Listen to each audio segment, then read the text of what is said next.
Aliás, eu tô babado. Eu vou gravar o episódio inteiro babado. O pessoal vai passar sempre que eu aparecer na tela. Cara, eu babei. Eu sabia que tem algumas coisas que eu não consigo comer sem babar? Estranho, né? Na verdade, é uma coisa. São coisas líquidas. São, por exemplo, assim, sopa. A chance da sopa escorrer na minha barba, ela é quase 100%. Sucrilhos. Voltei a comer sucrilhos, cara. Engordei 5 quilos já. Eu voltei a comer Com sucrilho? Você engordou com sucrilho? Não só, né? Eu digo assim, o sucrilhos voltou pra dieta do açúcar, né? Voltei. Hoje, na data de gravação deste BT Papo, eu voltei com a minha dieta com bem menos açúcar, né? Eu tinha parado bastante, assim, de consumir açúcar. Aí voltei agora, mano, pô... O que você corta de açúcar? Cara, por exemplo, sala VIP, né? Eu fico muito em sala VIP de aeroporto. E, cara, tem umas salas VIPs, eu sei te dizer até os nomes, que elas têm muitos doces maravilhosos. Eu vou te dar a da minha cidade, a sala VIP de Joinville. Cara, tem uns brigadeiros ali, uns docinhos de casamento mesmo, tá ligado? Docinho de casamento mesmo. E aquilo assim, mano, quando eu vou nessa sala ali, velho, é isso, é água com gás e uns 3 daquele. Aí tem uma torta de chocolate também na sala VIP de Joinville, que é maravilhosa. Na sala de Congonhas do Bradesco, mano, tem uma palha italiana lá que, putz, aquilo ali tá tudo errado, é demoníaco. Eu tava no evento da Amazon ontem também, tinha muita coisa doce, então... Mas então, o que você corta doce, então? Corto doce. Não, mas assim, por exemplo, eu não vejo problema em, de vez em quando, eu comer um chocolatinho 50% cacau. Eu tenho até uma caixa aqui de chocolate 50% cacau. Mas não precisa ser todo dia, entendeu? Não é zero açúcar, entende? Uhum. Mas, por exemplo, hoje, né? Hoje eu tava lá na sala VIP de Congonhas. E, mano, aí café da manhã, né? Pá, tinha uns bolos lá também. Não peguei o bolo, peguei só o meu ovo, né? Meu ovo mexido e tal. E beleza, entendeu? Não peguei o bolo que eu queria. Então é isso, eu vou cortando, mas... Entendeu? Por exemplo, cara, belga furioso do Bate o Delate é uma das coisas mais gostosas que já inventaram no planeta, cara. Entendeu? Me patrocina, Bate o Delate, me patrocina. É uma das coisas mais gostosas. Cara, eu não... Então assim, era meio que uma tradição. Eu tô em Congonhas ou Guarulhos e eu tô em Conexão, eu passo na Bate o Delate e pego um belga furioso. Não, hoje eu não fiz, entendeu? Então assim, vou dando uma limada. Porque a conexão era de meia hora, não deu tempo. Não, conexão de... eu fiquei 1h30 lá.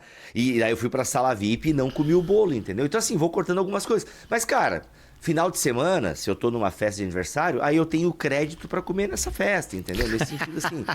O problema, cara, é que é todo dia, é todo dia. Então, café da tarde é um pedacinho de torta, é um bolo, não sei o quê. Aí, mano, aí eu vou voltar a trazer minha panquequinha de banana ou bolo fitness, que a Xana faz um bolo fit bem gostoso assim e tal. E vou tentar, né, tentar melhorar. E assim, voltar pra academia, né, que eu também tô 3 semanas sem ir pra academia. Aí também é outra parada que não é só o açúcar, né. Aliás, vou tomar uma aguinha, inclusive. Mas é isso, eu queria só falar que eu babei. Isso aqui eu babei hoje, daqui que eu acho que foi escovando o dente. Mas, mano, sucrilhos, eu faço ali uns sucrilhinhos com whey e tal. Uns sucrilhos. Esse tinha com açúcar mascavo que eu tava comendo. Mano, eu vou comer e me babo. É impressionante, cara. Não sei por que eu me babo. Até hoje, ó. Mas isso aqui eu me babei por quê, cara? Isso aqui eu me babei, acho que foi escovando o dente. Ou foi o ovo lá na sala de Congonhas? Agora eu não sei. Não sei, vou ficar mais corcunda assim pra não aparecer a minha baba e tá tudo certo. Mas. Não vai passar uma água aí, não sai não? Sai, é Insider, né? Cupom Bibotalk. Quer ver? Eu vou limpar na... Desculpa, mas é que é Insider. Mas de fato. Não foi uma boa divulgação, porque tá suja, pô. Mas a sujeira não é da Insider, é minha, pô. Sim, então, não tem nada a ver uma coisa com a outra. Eu perguntei, sai? Se sai, é Insider. Qualquer uma sai se passar água, pô. Ah, depende. Se fosse de algodão, não sairia não, mano. Não, depende da sujeira. Então, ó, eu tô com um papelzinho normal aqui, tá? E um pouquinho de água. Pra que eu não tô... Se não sair, vai ficar horrível, senhor. Não, se não sair é porque eu não tô botando no lugar certo, né? Mano, mas não... Eu tô sem pano aqui, sem lenço umedecido também, na minha sala.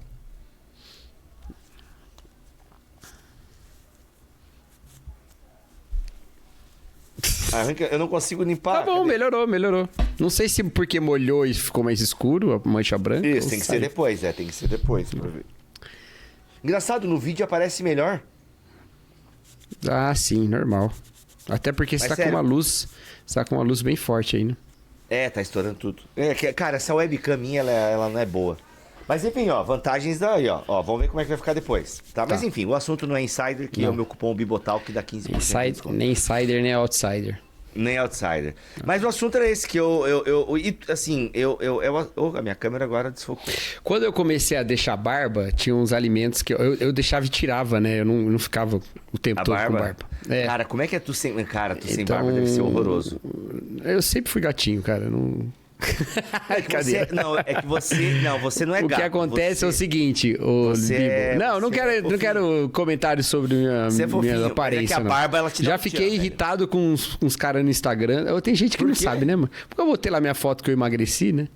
Aí tem gente... Eu bloqueei todo mundo. Todo mundo que fez falar besteira, eu bloqueei. Ah, mas era só uma brincadeira. O problema é seu. O problema é seu. Nossa, mano, mas o que zoaram a tua camiseta? Não, bobeira. Nossa, mas voltando aqui. Aí, parabéns, o Cacau perdeu 10 quilos, galera. É isso? Na verdade eram 11, né? Mas eu, como aquele 2 dias atrás eu tinha comido muito os 2 últimos dias, eu botei 10 pra garantir que eu não estivesse mentindo, né? Mas tá bom. Mas a minha pesagem tinha dado 11. E aí... Meu Deus. O que eu ia dizer é o seguinte. O que eu ia falar mesmo? Que tu ficou irritado no Instagram. Não, mas é outra coisa que eu ia falar. Que tu corta o açúcar. Eu tirava a barba. Eu tirava a barba. Eu tirava e botava, e deixava de novo, né? Uhum. Então, assim, crescia e tirava e tal. Então, eu não tinha muito apego a ela. Não tem... sei lá. Aí, o que acontecia? Tinha algumas coisas que eu ia comer que eu tirava ela. Por exemplo, quando eu ia comer fundi em algum lugar... Caranguejo. Eu tirava a barba. Não, caranguejo... é muito difícil comer caranguejo. Aí eu tirava a barba. Eu ia comer fundi, eu tirava a barba, entendeu? Por quê, cara? Porque eu sabia que podia sujar, né? Eu ia estar com outras pessoas e as pessoas iam ficar com uma impressão. Mas é porque eu não tinha muita prática. Aí eu fui, agora eu tenho prática, entendeu? Agora eu não fico derrubando coisa na barba. Tu faz um beicinho maior? Como é que é? Porque, cara, eu me papo comendo Não, sucrilhos. É só não deixar a coisa... Você não precisa deixar ele pingando, entendeu?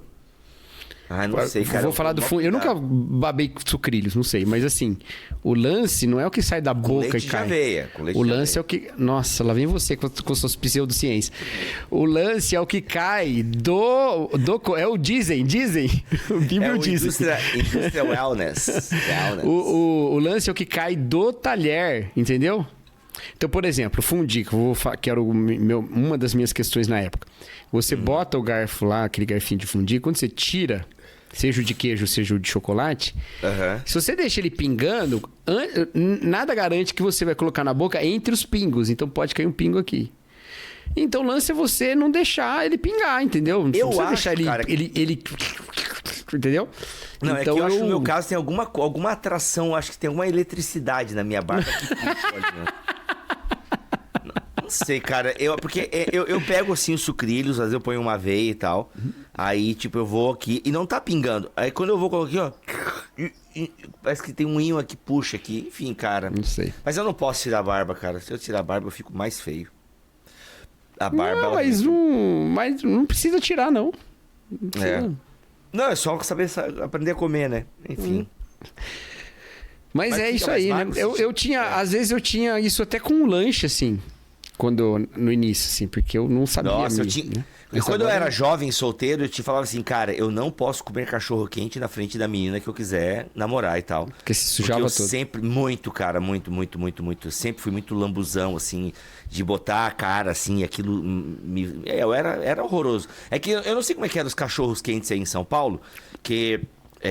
A função do purê aqui em São Paulo é essa, né? Segurar tudo lá dentro. Então aqui o cachorro-quente aí também era cheio de coisa e tal, né? Salsicha, 300 mil coisas. Não, que aqui o cachorro-quente também era assim e tal, né? E quando popularizou o cachorro-quente, assim, cara, acho que foi lá por 99, anos 2000 aqui em Joinville, assim. Foi nesse período que eu era... Na verdade, poderia ser antes, mas esse foi o tempo que eu saía com a galera pra lanchar, entendeu? E aí a gente tinha... Era os podrão da rua, né? Era os podrão da rua. E aí era o cachorro-quente, entendeu? E aí, mano, eu lembro que você tinha lá... Na época, velho, era aquelas Towner, tá ligado? Cada esquina tinha uma Towner... Tá ligado? A Towner, aquela mini vanzinha? Sei. Então, aí aquelas Towner de cachorro-quente espalhada pela cidade, assim. Aí, o cachorro-quente lá da calçada não sei das quantas, da loja tal, assim, era essas referências, assim. E, cara, e você ia lá e você botava 300 mil coisas dentro daquele cachorro quente.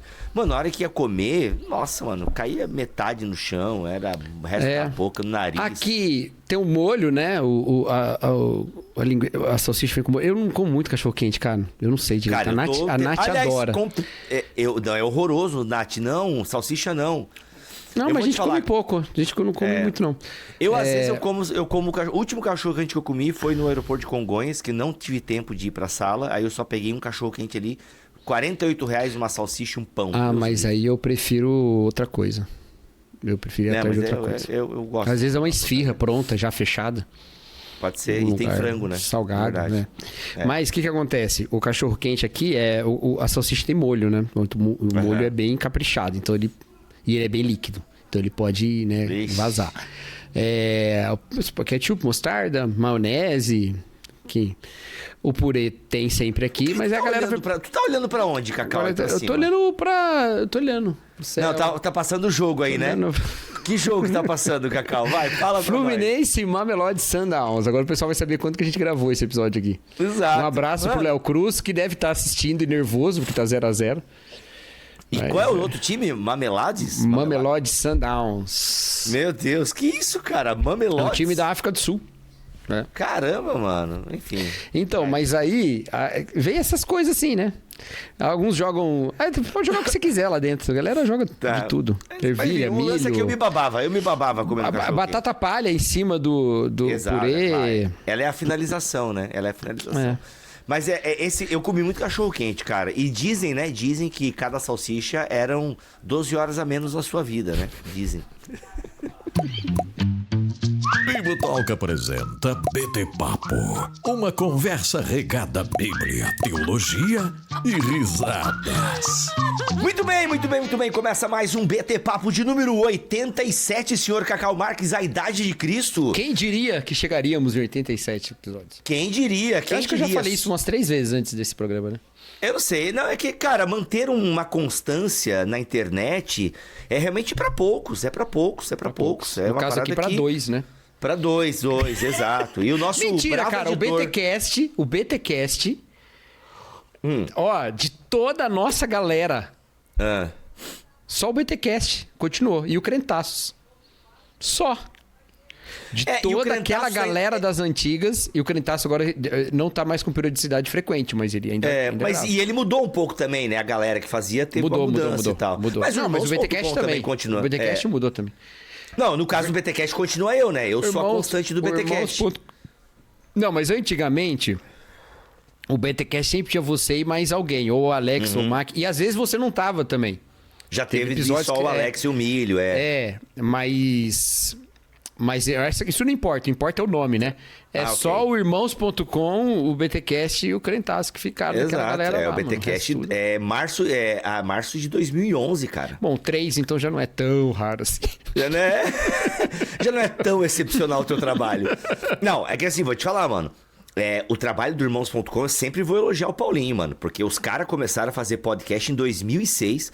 Irmãos.com é o podcast mais antigo do Brasil em atividade. Em atividade. Ele não é o primeiro podcast do Brasil, que eu acho que o primeiro foi o Digital, não sei das quantas.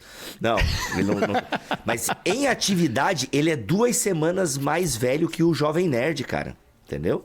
Então, assim, Irmãos.com tá o quê? 20 anos aí, vai fazer 20 anos. Pega essa. Então, e vou dizer, o Jovem Nerd vai acabar, Irmãos.com vai continuar. Provavelmente. Então, assim, cara... o Paulinho conta como ele gravava podcast antigamente, irmão. Que era assim, ele mandava a pergunta pro cara em áudio, o cara respondia em áudio, mas assim, ele não era uma conversa, era uma troca de áudios, tá ligado? Você sabe que o Irmãos.com foi um dos últimos podcasts que eu gravei, né? Você lembra que eu gravava quase todos, né? Eu era, arroz de festa, eu tava contra podcast gravado. Todos queriam Cacau Marques, né? Não era por isso não. Não era por isso não. Claro que é. Hoje tu acha que o Iago não quer te roubar daqui? É porque eu não tinha uma casa muito fixa. Eu tinha o 2 em 1, entendeu? Que eu, também, assim, nem sempre eu gravava também, né? Eu gravava a maior parte. Então, acabava que me chamavam muito, eu ia em muitos. Irmãos.com foi um dos últimos, cara. Se não for o último a me chamar. Olha aí. Olha só. É isso aí, mas é irmão, o Eu Paulinho... guardo essa mágoa até hoje do Paulinho. Não, mentira. Tu tem que confessar essa mágoa pra alguém? Você tem que confessar essa mágoa pra alguém? Tem que confessar. No caso, tu confessa pra ti mesmo, né? Gente, a pergunta de hoje é: devo confessar o meu pecado ao pastor? Essa é a pergunta, né? Devo confessar o meu pecado ao pastor?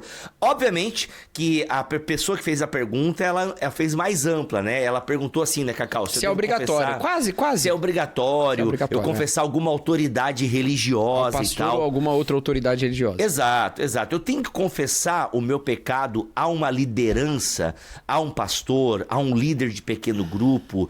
É obrigatório esse tipo de comportamento? E aí, Cacau? Não, obrigatório não, pronto. Então, olha só que coisa, né? A gente já falou num episódio aí pra trás, num daqueles de perguntas e tal, sobre a questão da... Catadão de perguntas. Da igreja... galera, é o seguinte, uma pausa aqui, Cacau. Galera, vocês têm que ver todos os BT Papos, porque o pessoal às vezes me vem... Não, tem que ver todos, todos são maravilhosos. Foi o que eu falei, tem que ver todos. Tem que ver todos. Sabe o que é? Às vezes o pessoal assim, o pessoal me pergunta alguma coisa no Instagram, ou alguém manda uma mensagem. Cara, eu sei que a gente já falou sobre isso, mas eu não... E às vezes não é o título do episódio, mas tá lá no meio do episódio e tal. Então, cara, tem que assistir tudo. Mano, olha, mas eu acho que vocês enrolam demais. Pula a parte então, se tu acha que a gente enrola, entendeu? Não pula não, não pula não. Não pula, não. Então nem assiste se tu não gosta da gente quando a gente fala besteira. Sai daqui, vai embora. Vai. Abandona a gente igual eu abandono séries. Mas a galera... Não, tudo bem. Mas o que aconteceu? Os caras do Charlie Brown. Vamos lá. É obrigatório? Não. Eu já diria que não é obrigatório. Não, então, lembrei que eu ia falar. A gente... falou no Catadão de Perguntas lá, a gente falou sobre a igreja perdoar os pecados, né? A gente falou isso. A partir a gente respondeu rapidamente, porque não era um episódio sobre isso, era uma das perguntas, né? Então a gente não vai entrar nesse assunto, assim, nesse tipo de polêmica, que a gente já respondeu lá. A gente vai entrar sobre a prática da confissão, que é pedida na Bíblia. Certo? Então lá em Tiago 5,16 fala: portanto, confesse os seus pecados uns aos outros e orem uns pelos outros para que sejam curados. A oração de um justo é poderosa e eficaz, certo? Então, a ideia aqui é um dos mandamentos da mutualidade, né, Bibo? Uns aos outros, né? No caso aqui é confessar o pecado uns aos outros. Exato. E essa ideia aqui tá bem claro para que serve. É para que sejam curados, né? Então, a ideia dessa confissão é justamente para a gente ser curado. Curado do quê, né? Eu gosto da ideia de que Tiago está trabalhando aqui com saúde e com doença na perspectiva da fé, tá? E eu acho... Porque é nesse mesmo texto que ele fala do óleo, né? Que é para ungir o doente. Eu acho que a oração da fé, né? Não é nem o óleo que cura, é a oração, né? estende até essa doença aqui. Talvez essa doença não seja uma doença física. Eu já lidei com esse argumento uma vez e eu achei ele bastante convincente. De que a ideia... Porque ali, para que sejam curados, obviamente não é uma cura de doença, porque não tem doença sendo citada aqui, certo? É curado do pecado, né? E é 5 versículos acima que fala da... 4 versículos acima que fala da... É Tiago capítulo 5, tu tá lidando, né? Os dois são Tiago 5, que fala da unção, ungir, né? Da unção. Então eu gosto dessa ideia. Há quem conecte até com a ideia da fé morta. Então, assim, uma pessoa que está em pecado é uma pessoa que crê, mas não age, né? Não tem obras. Então, né? Eu acho que tem coisa para tirar daí. Mas a ideia é justamente essa, de uma saúde espiritual, que vem justamente desse tipo de mutualidade, da confissão uns aos outros. Aqui... É porque a confissão, Cacau, deixa eu só completar a tua ideia. Que audácia eu completar a tua ideia, né? Mas eu sei que tu quer olhar o jogo e beber o teu café. Minhas ideias precisam de Isso, aleluia. Não, eu acho que essa ideia do ser curado, como é que eu faço a cadeia de pensamento aqui?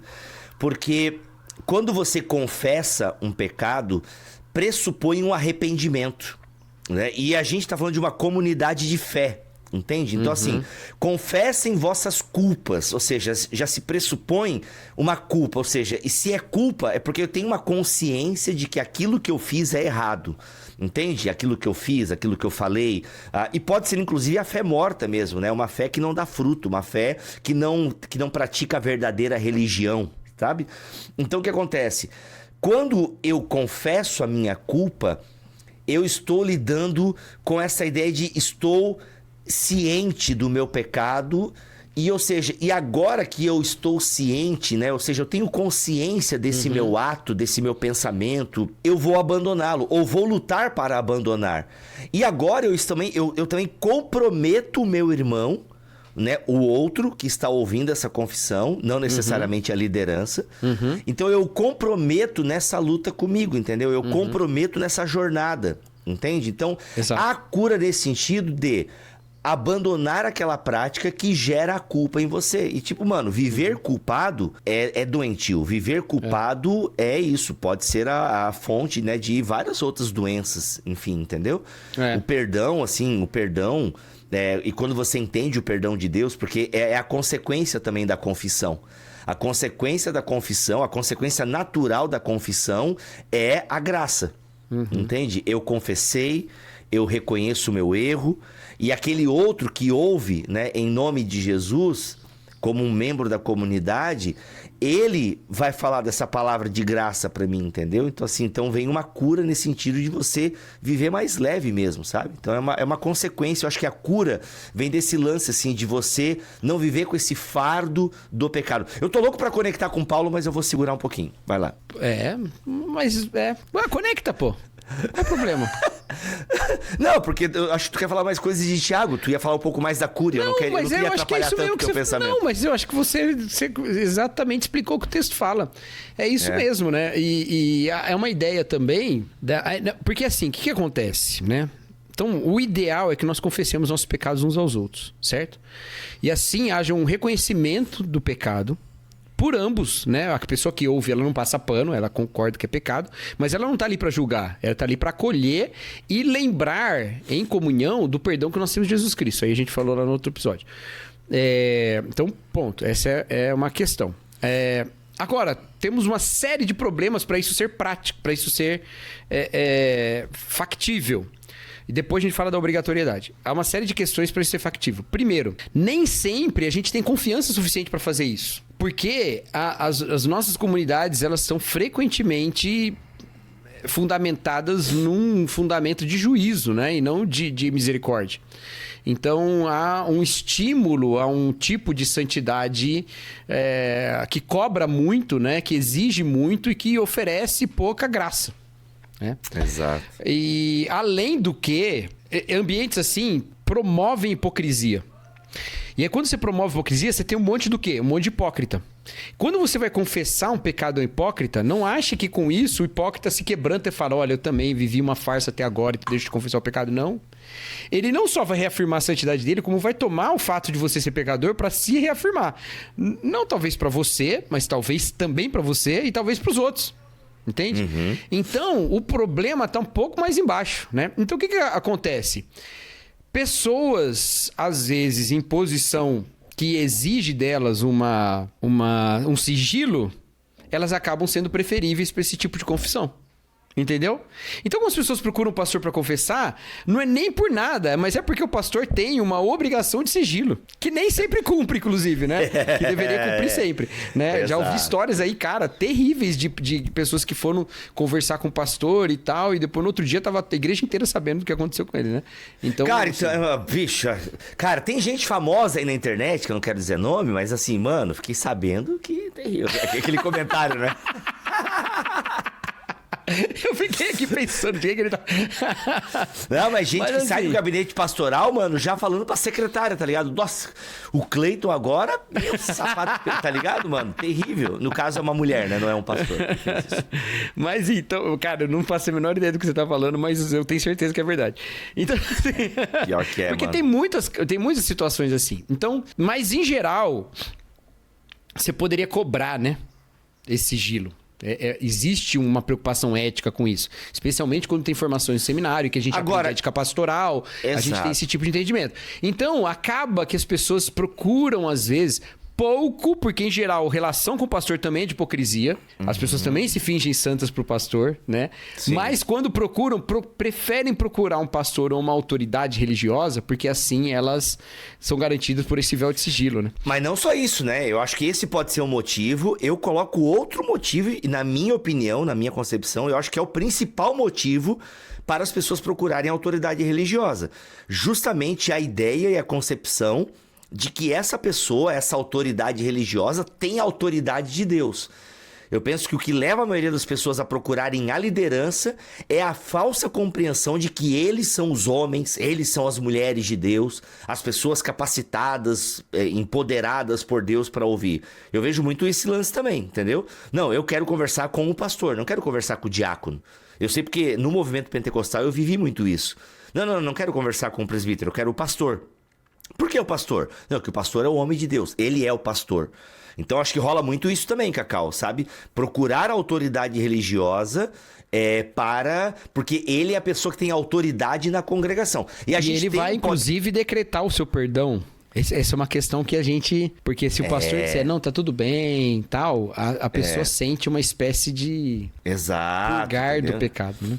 Exato. Então, assim, tem muito esse lance de procurar autoridade religiosa, porque se delega essa pessoa quase como se ele fosse um intercessor mesmo, sabe? Aquela ponte entre você e o perdão de Cristo. O que não é necessariamente. Então, por isso que eu disse lá no começo que eu não acho que seja obrigatório.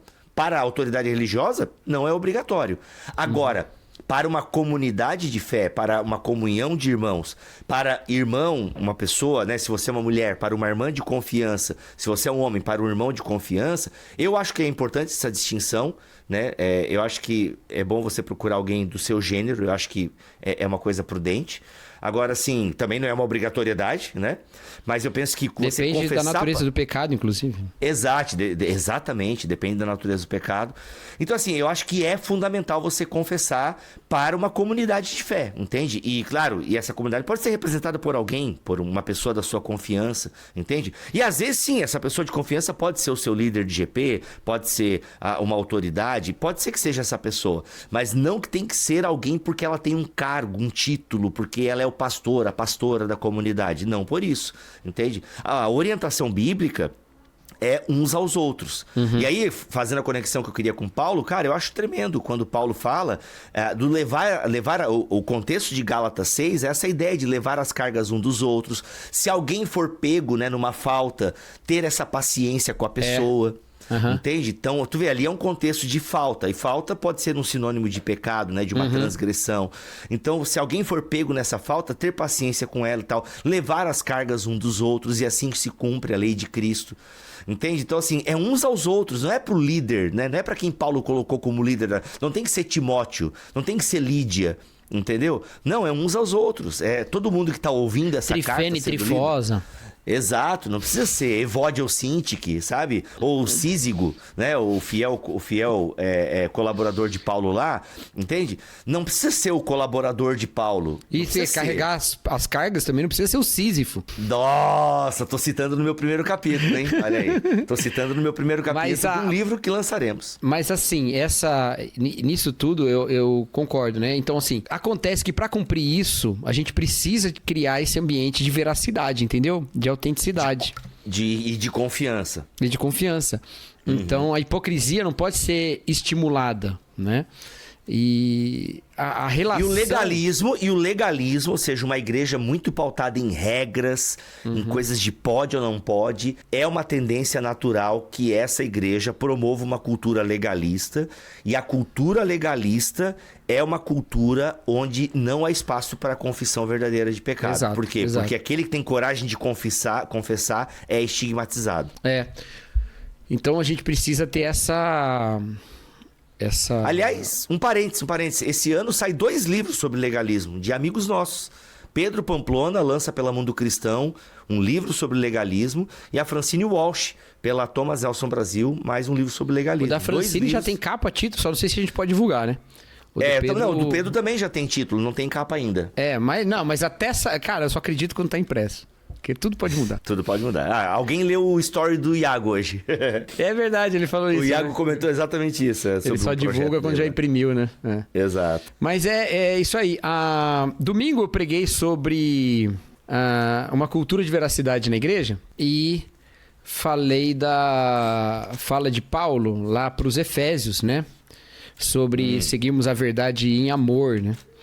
Então, legal. E ele chega num lugar muito interessante, cara, que ele fala assim, ó...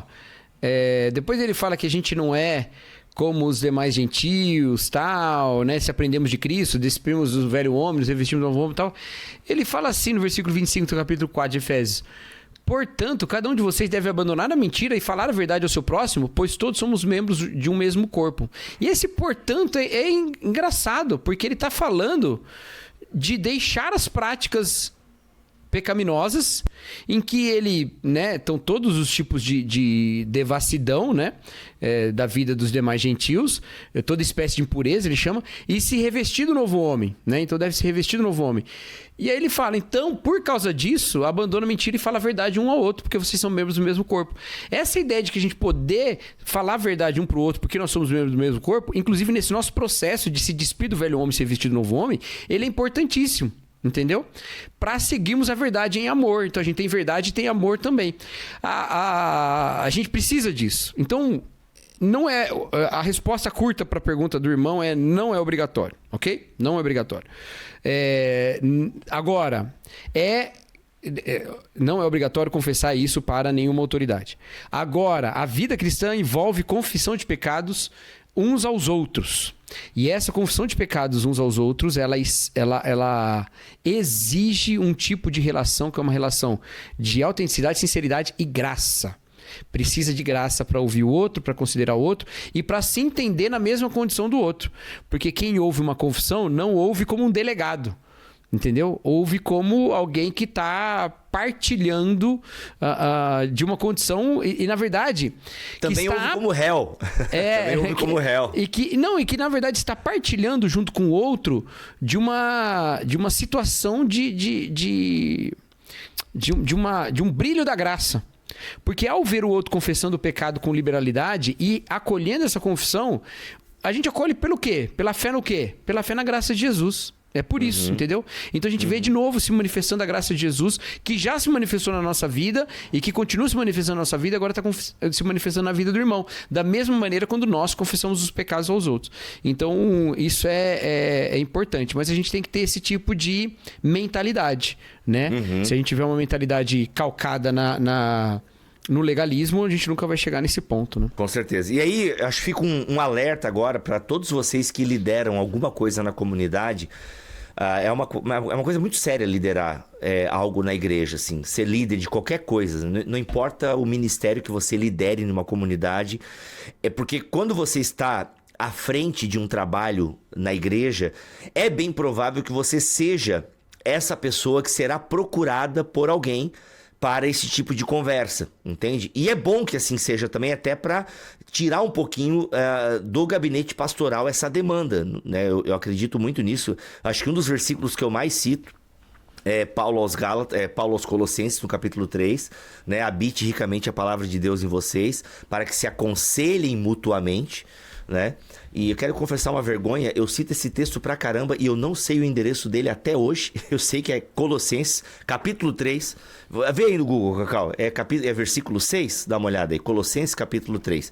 Mas o texto é esse: habite ricamente a palavra de Deus em vós, para que possam se aconselhar mutuamente. Então, é importante que assim seja, sabe? E quem ocupa um cargo de liderança na comunidade, ela acaba se tornando esse alvo, ela acaba se tornando esse referencial, entende? Então, cara, você precisa ter muita essa graça, essa descrição, entende? Cuidar com quem você fala, sabe? É o tipo de coisa que, dependendo do que for, não é bom nem comentar com o cônjuge em casa. Entende? Porque assim, velho, a pessoa ela depositou uma confiança muito grande em você, sim, confessando esse pecado. Às vezes é um embaraço muito... Cara, confessar pecado é muito embaraçoso, entende? Não é uma coisa fácil. Mas, cara, é o processo da cura, é uma caminhada fundamental para a cura. Só que você tem... Assim, você tá vulnerável. E, cara, e a pessoa que tá confessando o pecado a você, ela tá ali num estado de vulnerabilidade e ela tá confiando. Cara, se você quebra isso, velho, pô, sabe o que é? Você não tá quebrando Mano, presta atenção nisso aqui, galera. Eu acho que isso aqui é muito importante. Quando você quebra a confiança de uma pessoa que de forma vulnerável tá ali contando pra você um pecado, uma falha, uma falta, e você quebra essa confiança, você não tá quebrando só a confiança dela em você. Cara, você tá quebrando a confiança dela no corpo de Cristo. Você tá quebrando a confiança dela na igreja. Entende? Porque ela vai sair dali assim, pô, mano, eu contei pro meu líder de GP, eu contei pro meu líder de louvor, eu contei pro líder da cantina.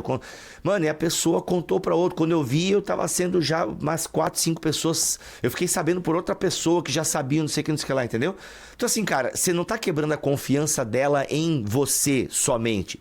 Mas, sabe, numa cultura, numa comunidade. Então, cara, se você é líder, se você lidera, como eu falei...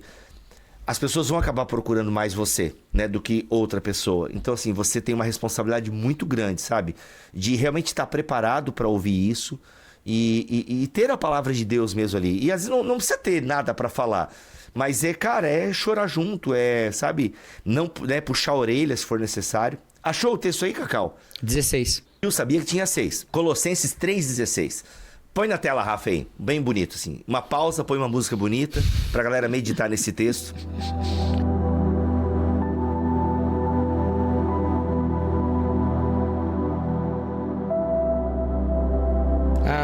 E é isso. E isso é uma coisa... Isso é uma coisa que eu sempre aprendi em casa. Meu pai é pastor, né? E ele sempre ensinou isso. Ele não... É legal ter um pai que ensina, né, velho? Massa. Pô, Ele como não... eu queria ter um pai assim.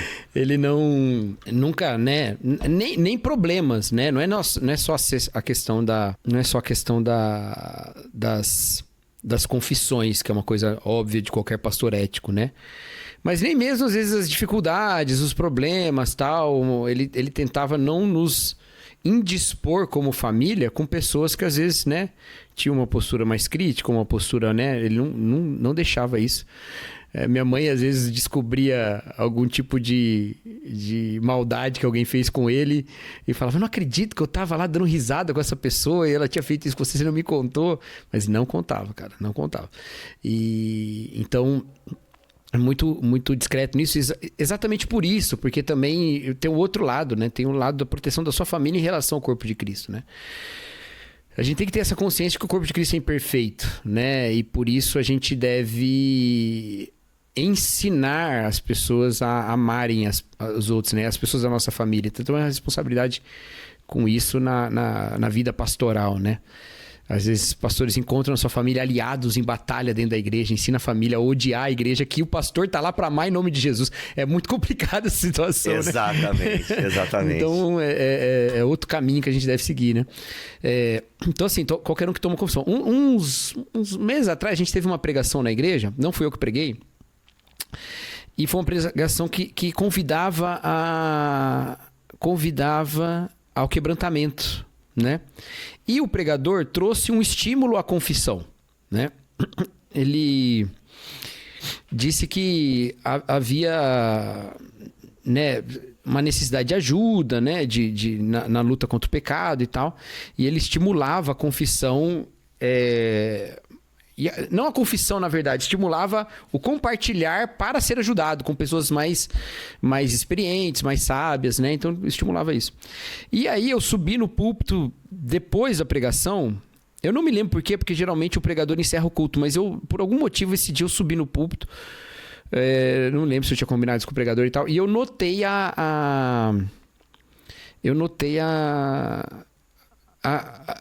o quebrantamento mesmo da congregação, né? Eu notei que as pessoas estavam tocadas e que elas queriam, né, que elas tinham se identificado com essa luta e com a necessidade de lutar com o seu pecado e tal. Então, na segunda-feira, a gente manda o texto e o esboço para os líderes de pequeno grupo. Eu mandei junto, né? Não mandei porque não foi eu que preguei, quem mandou foi outro pregador, mas eu mandei para eles a recomendação. Eu falei, olha, gente, a pregação tocou, tenho certeza que tocou muita gente e pode ser que alguns de vocês sejam procurados para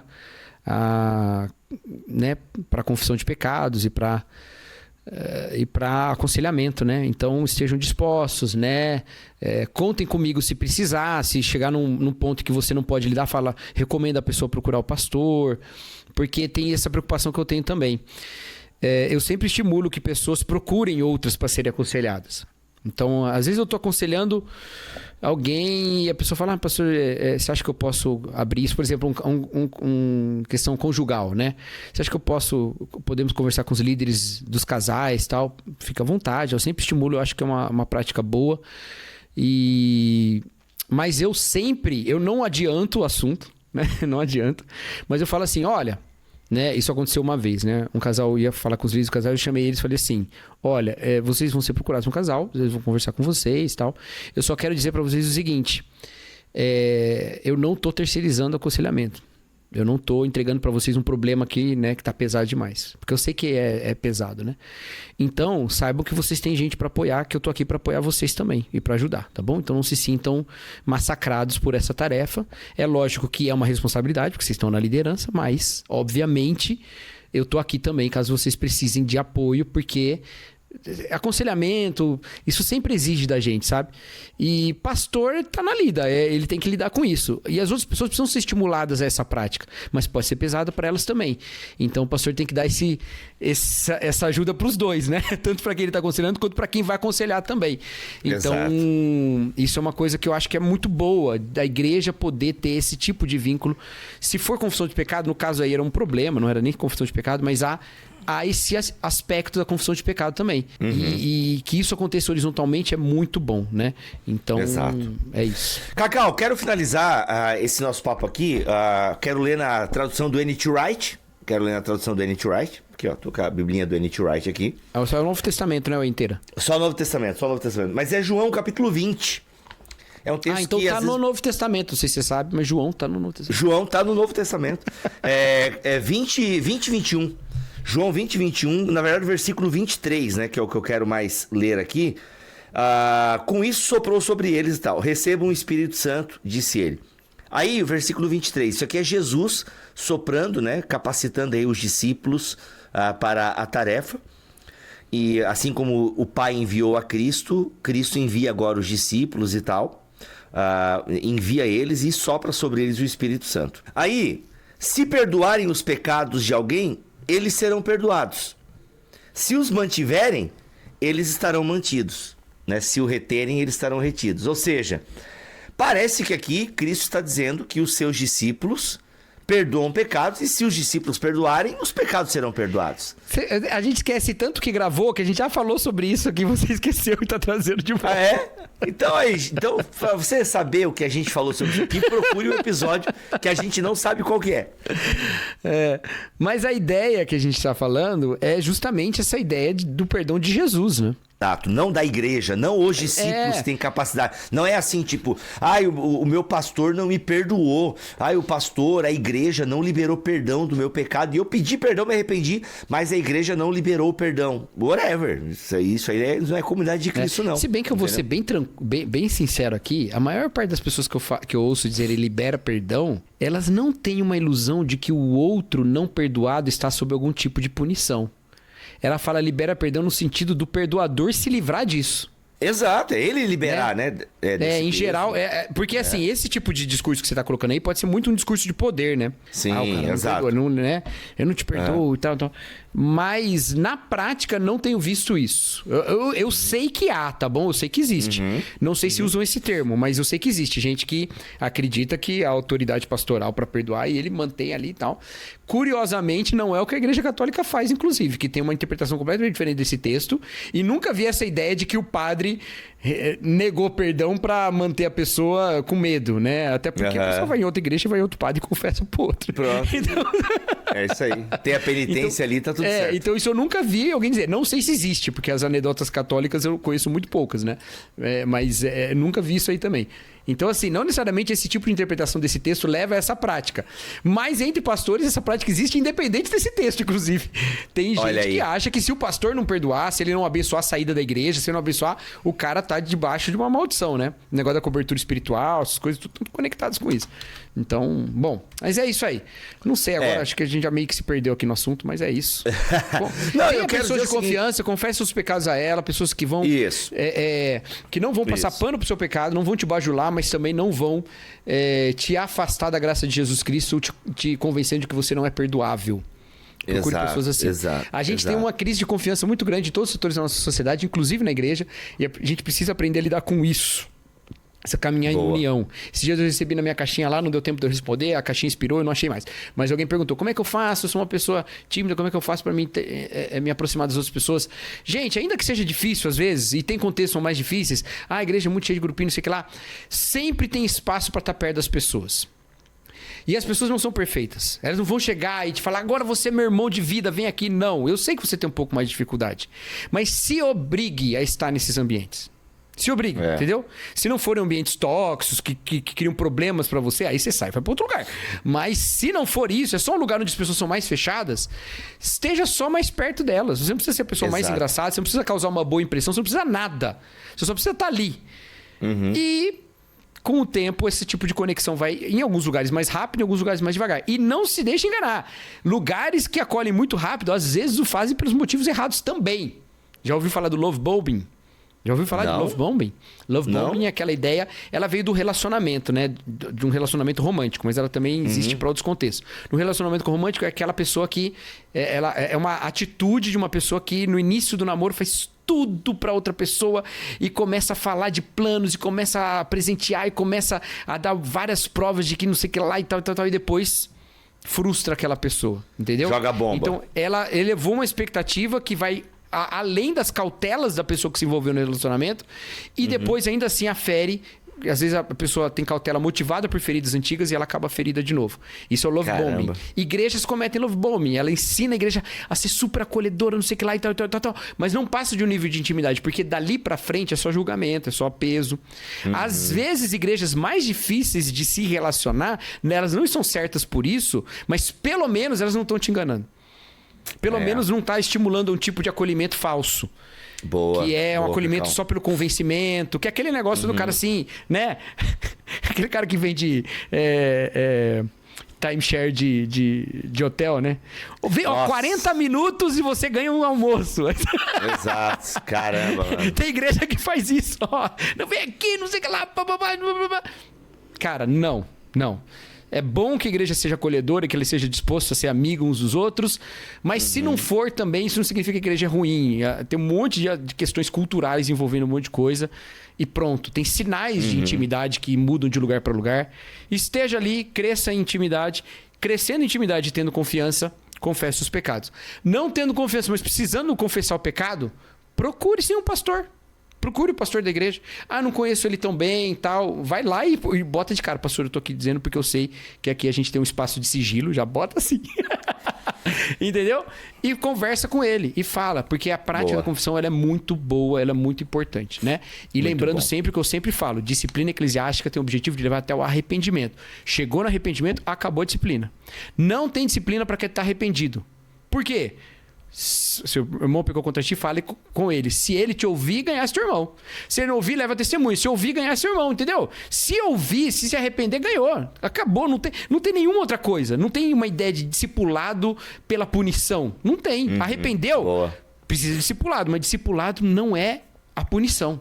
Entende? Exato. Então disciplina é só até o arrependimento. E acabou. Exato. O resto ali pra frente é punição que você não devia estar fazendo. Porque não é pra você punir, é pra você disciplinar. Outra história. Exatamente. Inclusive tem, um dos primeiros BT Papos é sobre... discipulado tóxico. Limites do discipulado. Limites do discipulado. É um dos primeiros, inclusive. Tempo que a gente abria a caixinha de perguntas e a pessoa mandava vídeo. Aparecia aqui no a gente pode voltar com isso. É que, na verdade, ninguém mandou mais. E depois a gente acabou pegando tudo de caixinha, né? Mas as pessoas podem mandar vídeo pra gente.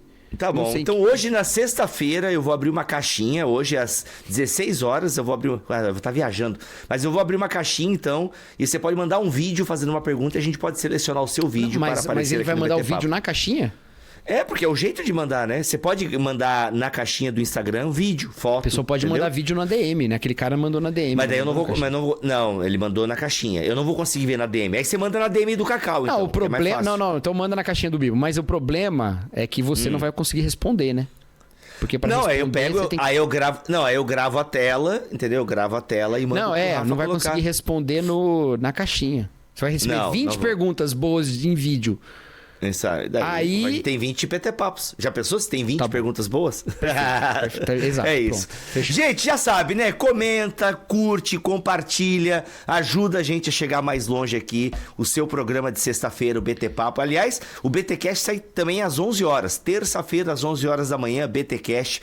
Sexta-feira, o BT Papo. É isso, galera, tá bom? Inclusive agora o BT Cast, a gente gravando numa mesa com uma galera. Ainda vai ter alguns episódios antigos, assim, só o áudio, mas tá vindo bastante episódio agora, a gente sentado numa mesa, trocando ideia e tal. É isso, né? A gente gravou alguns. Mas todos com menos de 9 horas de duração, fiquem tranquilos. Todos, exato, não, uma hora. Não, BTcast é 1 hora, galera. BTcast é 1 hora e 10 no máximo. Tá bom? É isso, ficamos aqui. Bom final de semana pra todos vocês. Fiquem na paz do Senhor Jesus. E é isso, confessem vossas culpas uns aos outros para que recebam um lugar no céu. Mentira, não é isso que eu te disse, sacanagem. Valeu, galera. Para que sejam punidos. Para que sejam punidos, chacotados, linchados na comunidade local. Que, pelo amor de Deus, credo. Quanto é que tá o jogo, mas Cacau? é isso mesmo. E... Quanto é que tá o jogo, Cacau? Agora eu fiquei curioso com essa porcaria. Acabou. Quanto? 0-0. 0-0? Tá, vai lá. Nossa, eu tô com as costas doendo. Compra uma Herman Miller pra você. Vamos lá. Cara, isso toda vez que eu gravo aqui, você manda eu comprar alguma coisa, cara. Não tem orçamento que aguente. Mano, Pega um qualquer cafezão aí, mano. Eu vou fazer daqui a pouco, quando você estiver falando. Não, ok, já pega um aqui pra mim também. Tá, então tá bom. Eu até agradeço que o Bibo, as broncas que ele me dá, ele não faça na frente dos outros. Ai, cara, vamos lá.